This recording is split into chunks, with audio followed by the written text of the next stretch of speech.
তোমরা তো আমার জন্মদিনের ভিডিওটা দেখেছিলে অনেকেই। সেখানে কিন্তু আমি মন্দিরে পুজো দিতে গেছিলাম। তো মন্দিরের পুজো টুজো কমপ্লিট করার পরে আমরা কিন্তু সবাই মিলে চলে আসলাম কৃষ্ণগড়ের মাদারহাটে। তো মাদারহাটের খাবার দাবারগুলো খুব ভালো বলে আমি কৃষ্ণগড়ে গেলে মানে সময় থাকলে আর কি হাতে চেষ্টা করি মাদারহাটেই যাওয়ার। তো যাই হোক, দেখো ভেতরে তো চলে আসলাম, এখন যাওয়া যাক আর কি। আর হ্যাঁ, অনেকেই দেখলাম আমার রিলস ভিডিওতে কমেন্ট করেছো মাদারহাটটা কোথায়, খুব সুন্দর, তো আমরাও যেতে চাই। তো দেখো মাদারহাটটা কোথায় বলতে তোমার বাড়ি কোথায় সেটা আগে জানতে হবে, তাহলে আমি বলে দিতে পারবো যে মাদারহাটটা কোথায় আর কীভাবে আসবে। তারপরেও আমি বলে দিই তোমাদেরকে একটু, কৃষ্ণনগরে একদম হাই রোডের সাথেই রয়েছে মাদারহাট। আর তোমরা যদি বাই রোডে কখনো যাতায়াত করো, হয়তো শিলিগুড়ির এদিক থেকে কলকাতা গেলে, তবে পেয়ে যাবে একদম রোডের সাথে। আর গুগল করে দেখে নিতে পারো তোমরা। তো যাই হোক, দেখো বলতে বলতে কেক চলে আসলো। আর কেকটা কিন্তু মাদারহাটেরই, এখানে কিন্তু বাইরের জিনিস অ্যালাউ নেই। আর মাদারহাটেই কিন্তু সব কিছু পাওয়া যায়। দেখো এবার হচ্ছে কেকটাকে সাজানো হচ্ছে মোমবাতি দিয়ে। আমার না একটা জিনিস খুব অবাক লাগে ভাবলে, যে মোমবাতিগুলো কি সুন্দর করে যে জ্বালানো হয়, নিভিয়ে দেওয়া কেন হয়? এটা জ্বলে থাকলেই তো বেশ ভালো হতো। আমি যে নেবাচ্ছিলাম, কিন্তু আমার ইচ্ছে করছিল না যে মোমবাতিগুলো আমি নিভিয়ে দেবো।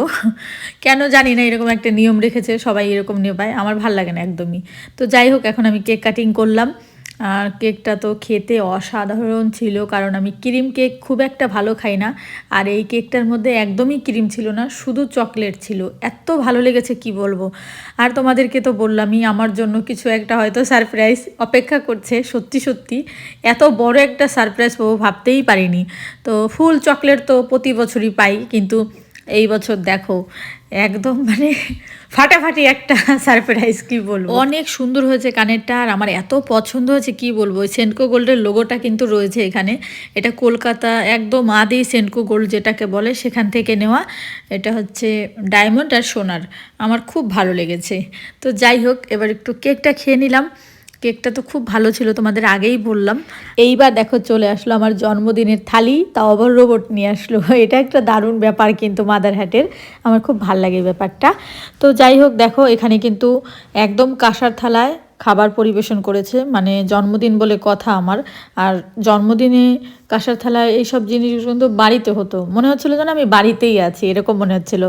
তো যাই হোক, এই যে নারকেল দিয়ে পায়েসটা করেছিল, এত টেস্টি হয়েছিল। এরকম পায়েস আমি আগে কখনো খাইনি। আর খাবার দাবারগুলো তো খুব ভালো ছিল, ওটা আর বলার কিছু নেই। আর মনে হচ্ছিলো যেন আমি বাড়িতেই আছি, মানে এরকম একটা ফিল হচ্ছিল আমার। তো যাই হোক, এবছর জন্মদিনটা করব না ভেবেছিলাম, কিন্তু তারপরেও করা হলো। সব কিছু মিলিয়ে এত সুন্দর হয়েছে, আমার খুবই ভালো লেগেছে। তুমি সবসময় খুব ভালো থেকো, সুস্থ থেকো, সারা জীবন এভাবে আমার পাশে থেকো। তোমার জন্য মন থেকে অনেক অনেক ভালোবাসা রইল।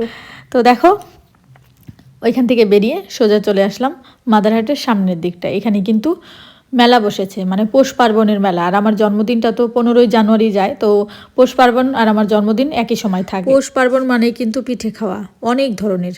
তো মা যখন ছিল তখন কিন্তু আমরা অনেক ধরনের পিঠে খেতাম পৌষ পার্বণে, এখন আর খাওয়া হয় না।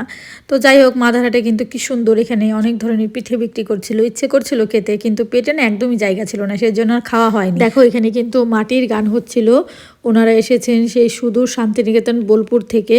এত ভালো লাগছিল গানগুলো শুনতে, আমরা কিন্তু অনেকটা টাইম দাঁড়িয়ে এখানে গানগুলো শুনছিলাম।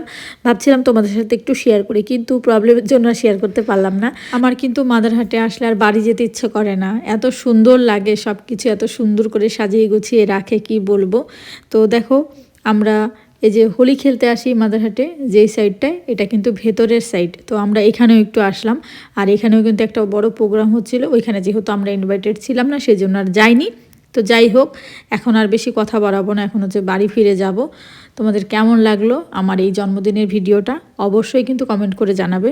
আর যারা প্রথম থেকে শেষ পর্যন্ত আমার ভিডিওটা দেখলে, তাদের অনেক অনেক ভালোবাসা। তোমরা আমার পাশে থেকো, সাথে থেকো, আর আমাকে এভাবেই সাপোর্ট করে যেও। টাটা সবাইকে।